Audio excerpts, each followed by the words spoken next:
Let's get started. Welcome to TEAM, the only place in the Fox Valley where you can get great coffee, hearty breakfast, and a lousy joke by 6 a.m. That's my promise to you.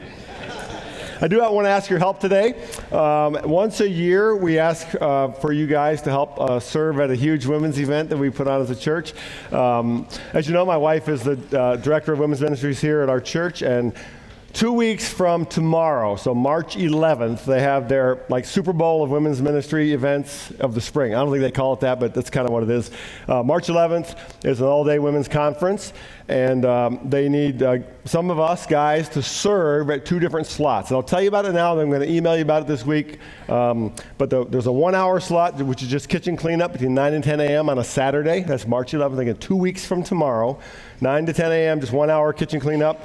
And then there's a serving slot to help serve lunch to the ladies, which is bringing water in and stuff like that, from 11 to 1:15, about 2 hours, 15 minutes over lunchtime. So 2 slots there, 2 different groups of guys. So if your wife is, if you're married and your wife's going to attend that event, it's probably, 300 or 400 women are going to be at that thing. Then I really encourage you to help us. If you have the time free, come help us serve. Your wife will love you for it. More importantly, my wife will love me for it. But I'll email you about this, and we'll get your sign-ups, and then next week we can get some more commitments to that. But I'd appreciate it if you'd help our ladies out as they have that event. Again, 2 weeks from tomorrow, if you have that day free, give us an hour or 2 hours and serve there.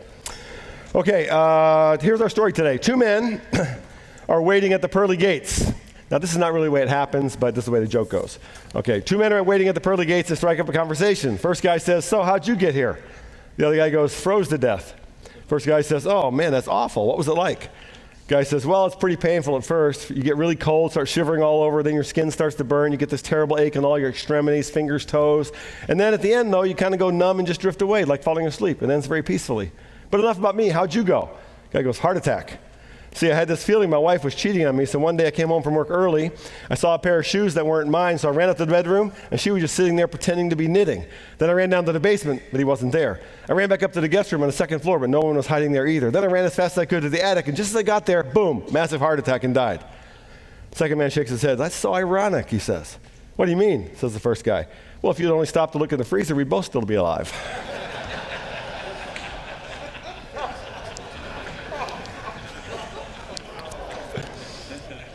I promise.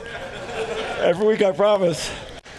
All right, we're going to look at a clip today from one of my favorite movies from last year, which is called Risen. Some of you guys saw it. It's a story of Jesus told from a unique perspective, told from the perspective of a fictitious Roman tribune soldier named Clavius. Now, this character is not in the Bible, although the Bible does give us in the New Testament a couple of stories of Roman centurions who came to faith. But this guy's a fictitious character. The whole story is told through his eyes. And the tribune is ordered by the Roman governor, the prefect, Pontius Pilate, to find the body of Jesus of Nazareth, who was crucified, but whose tomb is found to be empty. And his assumption is that someone's stolen the body. He wants Clavius to go find the body and put a rest to all these rumors that are flying around. So in the scene you're going to see, the tribune is searching through a neighborhood where Jesus' followers are thought to be hiding, and then he comes upon a scene that shakes him to his core. And the scene I want you to watch for is not the actual scene about the Roman tribune, but what's happening in the scene that he's observing. All right, let's watch the clip, then we'll talk about it.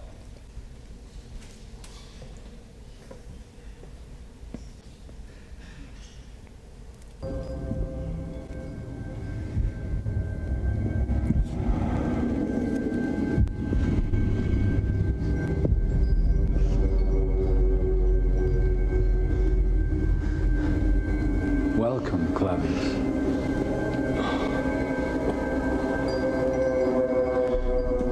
Come join us, brother.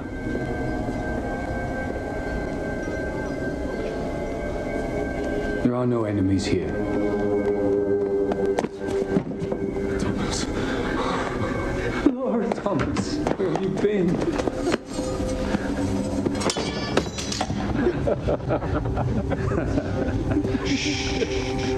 I'm sorry. Sorry? Why are you sorry? Because I left you. I'm alive.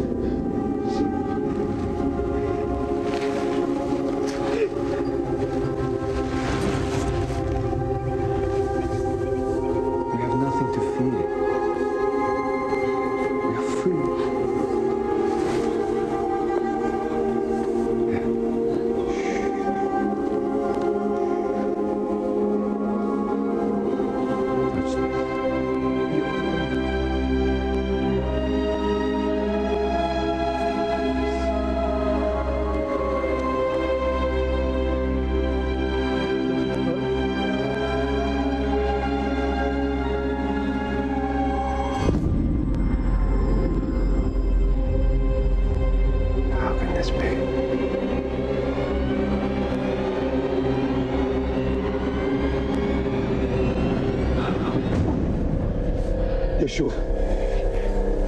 Yeshua.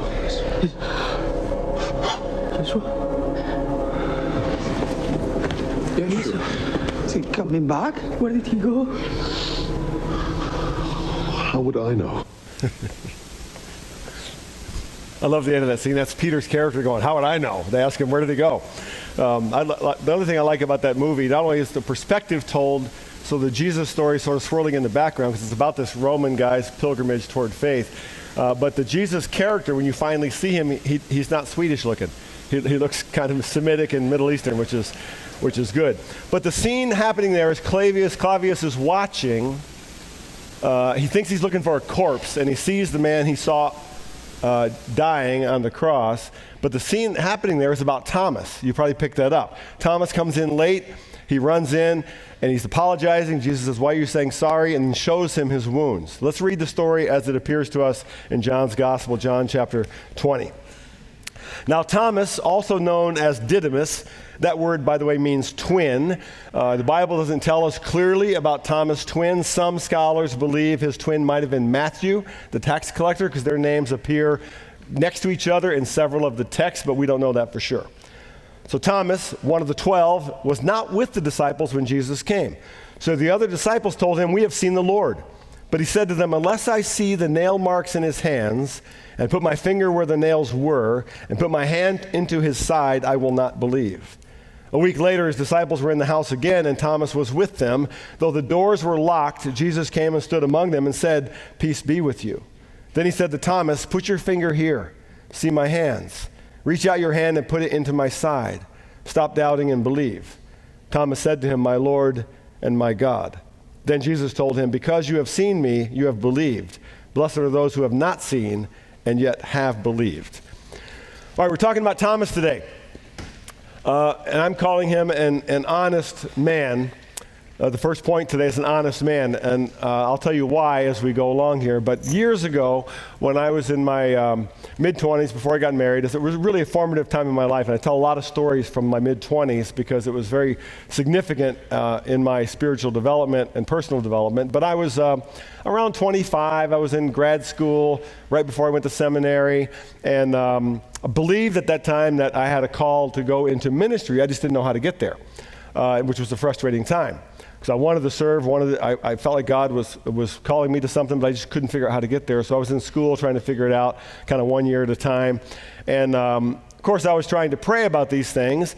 And I applied to a grad school, didn't get in where I thought I was going to go. So I was at a time where I was really frustrated and frustrated with God, but I wasn't able to really articulate that. So one night, I remember trying to pray, and I was trying to pray in all the ways I'd been taught to pray, say the right things and try to pray the right things, and just felt like nothing was happening. I don't know if you've ever experienced that, but it felt like there was like a prayer jamming device over my apartment, like just bouncing off the ceiling, like nothing, like no one was there, no one listening. Is God even care where I am? It's kind of what it felt like. And I got frustrated. So I went out on my back deck of my little apartment, and I remember quite literally like a cartoon character, sort of shaking my fist at the sky, and I yelled out loud, where the blank are you? And I realized I'd said something I really was taught never to say, not only not never to say, but never to say to God especially. And in that moment, I was petrified of myself that I had said that. But in that moment, I felt God speak to me. And just in this quiet way inside myself. And he chuckled. He laughed. He chuckled at me. And it surprised me. And he said, you have finally been honest with me. Now we can talk. And my prayer life changed that night. I learned I could be honest with God. He already knew I needed to be honest first. Not pray what I needed, what I thought I was supposed to pray, but pray what I really was feeling. And that's how we started to forge a relationship. Because there is no relationship without honesty. There is no prayer without honesty. I don't think there's any faith without honesty. So I think Thomas gets a bad rap through the centuries. We call him Doubting Thomas. And rightfully so in a way, if we understand doubt, which I'll talk about in a minute. But I like to call Thomas Honest Thomas. Earlier in the gospel story, when it's clear that Jesus has powerful enemies in Jerusalem, Jesus tells his followers it's time to go to Jerusalem. None of them think it's a good idea. They all know he has powerful enemies there, and to that point his ministry's been on the outskirts, out in the countryside, and they don't want him to go to Jerusalem because they know what's going to happen, but none of them say anything. Thomas is the one that pipes up and says, okay, let's go die with him, he says. He says it out loud. Honest Thomas. Now here he admits he has doubts. Now think about what Thomas is being asked to believe, what he's struggling to believe. His friends are telling him that a man he watched die a gruesome death is now alive again. And they have seen him. Right? No big deal, just resurrection. He says, unless I see the nail marks in his hands, put my finger where the nails were, unless I put my hand in the wound in his side, I will not believe. And can you really blame him? I mean, we tend to read this story from our perspective, like, of course, he's doubting Thomas. Why doesn't he believe? Well, why should he believe? I can't blame him for that. They're talking about a resurrected dead man. I think Thomas is the poster child for the modern man. He needs evidence. He wants scientific proof. He doesn't trust hearsay or superstition. Now, a little sidebar here that you might find helpful. I find it helpful. Over the years, I've come to see it this way. I think there are sort of two primary pathways that human beings take toward faith. Two primary pathways. Some people feel their way into faith. That is, faith starts in their heart. They hear a moving sermon or moving message. They're in the middle of some kind of life crisis. They feel a need for God, for hope, for forgiveness, for salvation, and they come to faith, and then they fill in the intellectual blanks later on as they grow and learn. I think the disciple Peter may have been like this. Jesus called Peter. He said, come. Peter just jumped out of the boat and followed him. When Jesus walked on the water, Peter jumped out of the boat, wanted to walk on water. He felt his way into faith, and he figured it out later. Other people, I think their way into faith. Faith begins in their heads, in their minds. Now, these are folks who naturally like to ask questions, like to investigate. They want to understand everything before they commit. Sort of engineering type, scientifically oriented people. They start with their minds, and then their hearts follow later. And in my experience, I estimate that roughly 75% of human beings in our culture feel their way into faith, and their minds catch up later.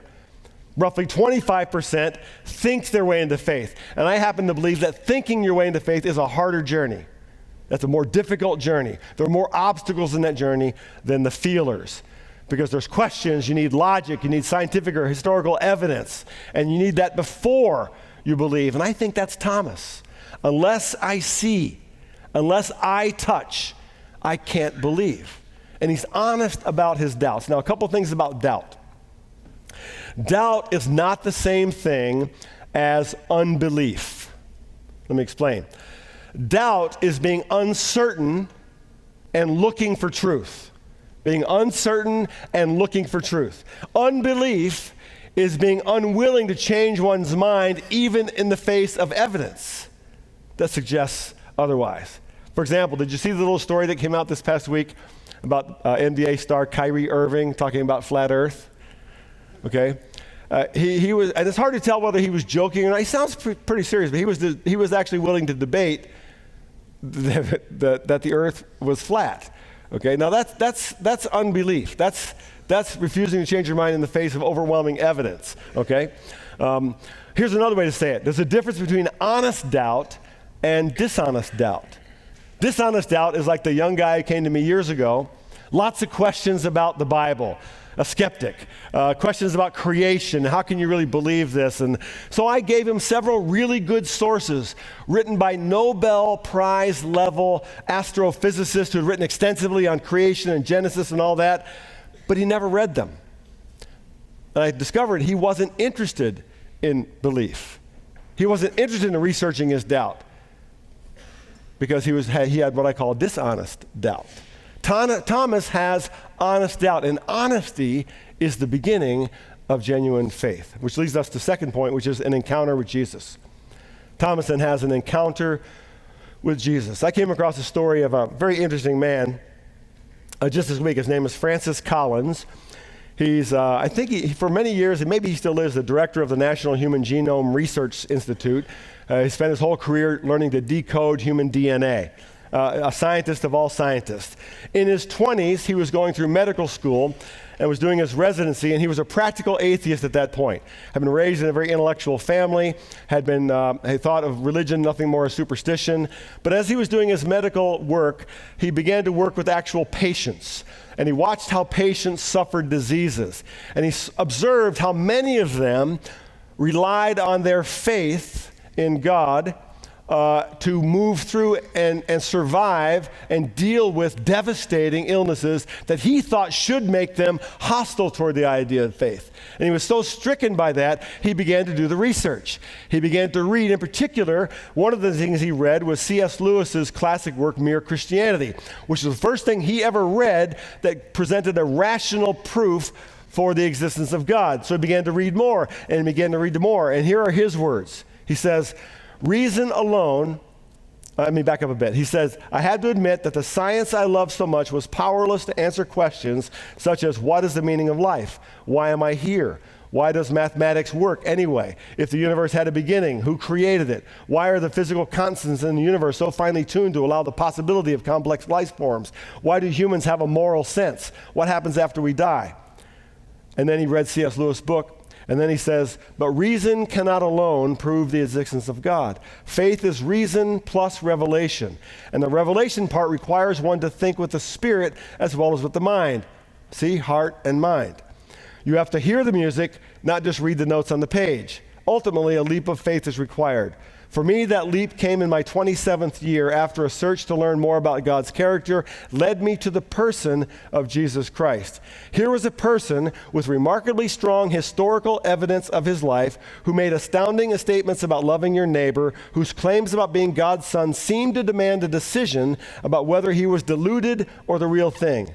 After resisting for nearly 2 years, I found it impossible to go on living in such a state of uncertainty, and I became a follower of Jesus. That's a guy who had to think his way into faith.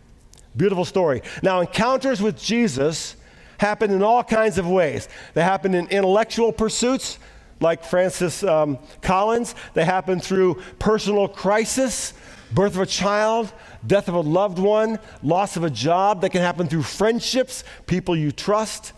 With Thomas, it happened literally and physically with an encounter with Christ. We'll read it again. Verse 26, a week later, his disciples were in the house again, and Thomas was with them. Though the doors were locked, Jesus came and stood among them and said, peace be with you. Then he said to Thomas, put your finger here, see my hands. Reach out your hand and put it into my side. Stop doubting and believe. So here's an encounter with Christ. Jesus gives Thomas an opportunity to investigate his doubts, to see for himself, to test the evidence. Now, I want you to notice something here, because we tend to read these stories with sort of a Bible story mentality. I want you to notice the seemingly small details of this story that are mentioned, and they're kind of unimportant to the story. It says, a week later, though the doors were locked, put your finger here. This little story, just a paragraph long, sort of reeks of historical detail, historical honesty, like a real-time event being remembered exactly the way it happened. A week later, the door was locked. I remember that part. He said, put your finger here, those details. Now, I want to emphasize something here that most of you probably just assume, and that is, but it's important to say, the whole story of Jesus happened in real history, in real time. It's so important to say that because so many people in our modern culture think of the Bible and think of the story of Jesus in particular as a kind of fairy tale, as religious mythology, not as history. Think of it this way. If I gathered a group of, a random crowd of university students today in America, and I asked several questions. Let's say I asked them, do you believe Abraham Lincoln really lived? Sure. There would be no question about that. Do you believe George Washington really lived? Yes, absolutely. Why are you asking me? Do you believe Julius Caesar really lived? Well, yeah, that's what the historians say. How do you know? If I said, how do you know those guys really lived? Well, you weren't there. We have no videotape of them. We didn't have Instagram. They didn't have a Facebook post they made. How do you know they existed? Well, we know through what they left behind, right? what they did, artifacts collected from their lives, what they wrote themselves that we can authenticate, or we know them through what others wrote about them. We know them through the testimony of those who knew them. That's what we have in the New Testament. The New Testament is recorded by men who were eyewitnesses to the events, by men who encountered Jesus, who knew him, who talked with him, who watched these events happen, and they wrote it down. And they wrote it down while others who saw the events were still alive. Most people don't know that. You cannot find ancient Jewish writings, for example, and they don't believe Jesus is who I believe he was. You can't find ancient Roman writings who dispute the basic facts of his life. It all happened the way it was written down. Nobody objects to that. They object to the meaning of it, but they don't object to the facts of the events. Historians like Josephus, a Jewish historian, Tacitus, the Roman historian, even the Quran, the Islamic holy book, mentions some facts of Jesus' life. And the resurrection is part of the historical record, in fact, just as his crucifixion is. In fact, if the resurrection of Christ had not happened, we wouldn't have any of this story today. In fact, if the resurrection had not happened, the New Testament as it exists would not be ours. We wouldn't exist today. We wouldn't count our years in terms of BC and AD. None of it would have happened. And that's what the movie Risen is all about, if you haven't seen it. All that had to happen to stop this movement, to stop the rumors, to end the Jesus of Nazareth story before it began, was for the lifeless body of a crucified man to be found and displayed. That's all that had to happen. And all the powers of Rome, all the power that Pontius Pilate had at his disposal, all his power couldn't produce one single dead Jewish man. Even though they knew where they buried him and they put a guard there, they couldn't produce the body. Thomas has an encounter with the risen Jesus. So we have an honest man, then we have an encounter with Jesus, and then we have what I'm calling total surrender, a total surrender. Many years ago, when I was a student pastor here at the church, I would get to know kids by what they did. I'd go to their events and get to know them. And I went to watch a freshman in high school at a wrestling match one time. And none of my boys have wrestled. I thank God for that. But I went to this wrestling match. The freshman, I'm not his dad. I'm just a youth pastor. This freshman guy is wrestling, and little skinny guy, wrestling, and from the opening, not whistle, whatever they start. Yeah, whistle probably. They start wrestling, and in like 5 seconds, the other guy's got the guy I'm watching on his back, getting ready to pin him. It took like 5 seconds. The other guy was a far superior wrestler, but this kid refused to be pinned. He was bridging, and I think they call it bridging, right? He's arching his back, he's rolling back and forth. He never could get off his back, but he wouldn't let the guy pin him. So for like 3 minutes, he's struggling, and the guy couldn't pin him. But he got like a bunch of points because he almost killed the guy, but he couldn't pin him. So there's a break in the action. Second period starts. Same thing happens. 5 seconds in, he's on his back again. But he will not let the guy pin him. He will not surrender. And I'm starting to say in my mind, I'm sitting right next to the mom and the dad. I'm thinking, just lay there. Just give up. It's so painful to watch. Just lay. He did it for 3 whole periods. He got beat like 15-0, but he never got pinned. He would not give in. And there's something incredibly inspiring about his courage and his effort. But I thought about that this week. When it comes to faith, many of us are sort of the same way. We resist. We refuse to surrender. We fight. We avoid. We don't let God pin us down, right? Notice what Thomas does when his doubts are answered, when his doubts are resolved, when he is presented with the evidence. Verse 28, Thomas said to him, "My Lord and my God." This is what I love most about Thomas. He's honest about his doubts. He spits them out there. He just confesses what he's feeling, his struggle. But when confronted with the evidence, with encounter with the risen Christ, he's also honest about his worship, right? He understood that if this is true, then I will worship, follow, and serve with all my being. And he did. Christian tradition suggests, in the New Testament, we don't hear anything about Thomas after this moment. But Christian tradition suggests that after the resurrection, after the ascension of Jesus back into heaven, Disciples like Peter and James stayed right there in Jerusalem and built the early church. They began preaching the gospel, the story of Jesus, right there in Jerusalem. Thomas headed east to Babylon, to modern-day Iraq, Iran, and all the way to India and all the way to China. That he was the first apostle to go that direction. And the tradition says that Thomas was eventually martyred by being speared with a lance in India. And the day set aside to remember St. Thomas is December 21st. Some of you may know that from your church tradition. So, turning point for Thomas. It's easy. The turning point for Thomas is his encounter with the risen Christ. Personal encounter. I know what we're thinking. I think this way too. Oh, if I could just have what Thomas had, if I could just touch, if I could just see for myself the physical risen Christ, then faith would be easier for me. But the point of Thomas' story for us is having enough evidence to believe. Honesty about doubt, and then having enough evidence to believe. For example, I emailed to you guys last Friday after team. I went to the airport, flew to California. I got in a jet plane to do that. I don't know anything about airplanes. I don't know how in the world something that big and that heavy can fly. It makes no sense to my mind, right? But I got in that airplane, flew into a terrible storm, landed in California. It was a little bit rocky going in. I don't know the pilots. I don't know their training. I don't know if he had a good night's sleep. I don't know if he had a good day or bad day. I don't know how good a pilot he is. But I have enough evidence based on a lot of experience from other people, a lot of statistics, and my own experience. I have enough evidence to get on that plane and trust it to get me there. I had faith in that airplane, trusted my life to it. That's how faith works. So the questions today are, have you had any doubts with regard to your faith? My guess is probably so. Thomas is a good role model in that way. Do you have doubts now? Do you have a son or a daughter who struggles with intellectual questions or doubts with regard to faith? If you have a son or daughter in a major university, I'll guarantee you they have doubts about faith, because that's what they're being taught every day in that environment. They're being taught that they have to put their brain in a box to be a Christian or to believe the Bible, and that's not true. Do you have a son or a daughter who's thinking their way into faith, or that they feel their way into faith? Encourage them to be honest. It's okay to have those doubts.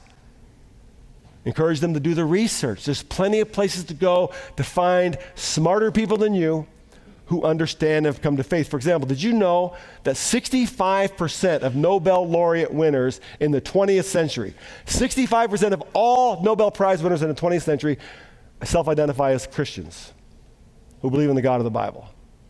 Our culture acts like that's not true, but it is true. You don't have to put your brain in a box to be a person of faith. And when you have enough evidence, for Thomas it was meeting the risen Christ, putting his hand here. For Francis Collins it was reading C.S. Lewis, a smart man who rationalized, who thought his way into faith. For us it might be something else. When you have enough evidence, be honest about your faith as well. And that means total surrender, like Thomas. Here's the questions I want you to deal with around the table today. First, most of us can relate to Thomas in some way. What are or have been your areas of doubt with regard to your faith? Maybe you're through them, maybe you're not. What have been the particular areas of hang-ups for you that you find yourself asking which someone would address to help you? Secondly, can your personal pathway to faith be described more as feeling your way to faith or thinking your way to faith? Which side of that are you coming down on? Did you feel your way into faith and figure it out later, or did you ask a lot of questions before your heart caught up? And question 3, Thomas' doubts are overcome through an encounter with Jesus. How has your relationship with Christ helped you through your areas of doubt? How have you gotten through them? What has encounter with Christ been like for you personally? If you get to that far, that'd be great. But get a coffee. I'll wrap you up right before 7 o'clock.